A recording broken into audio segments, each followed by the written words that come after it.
একটি অসাধারণ বিকেল। আমরা বসে রয়েছি চিত্রকূট জলপ্রপাতের ঠিক সামনে। আমার সামনে চিত্রকূট জলপ্রপাত, ইন্দ্রবতী নদী যা ঝাঁপিয়ে পড়ছে প্রায় 100 ফুট উপর থেকে। দুজন ভদ্রমহিলা বসে আছে, এরা আমার কেউ নয়, আমার বৌমার পাশে রয়েছে। আমার বৌমা না, তোমার বউ। ছেলে হলো কোথা থেকে? বউই তো বললাম। এই হচ্ছে বউ, এই হচ্ছে বউকে দেখা যাচ্ছে। আবার বলে হাই।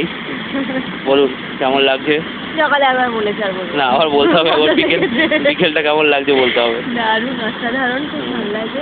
এখন শুধু চুপচাপ বসে থাকে, এটা দেখতেই কি ভালো লাগছে। শুনলেন, চুপচাপ বসে থাকবে, কোনো কাজকর্ম করবে না, ঠিক আছে? অনুভব করুক। আমরা ততক্ষণ ওই নৌকাটাকে দেখি, মাছ ধরছে মাঝি ভাই।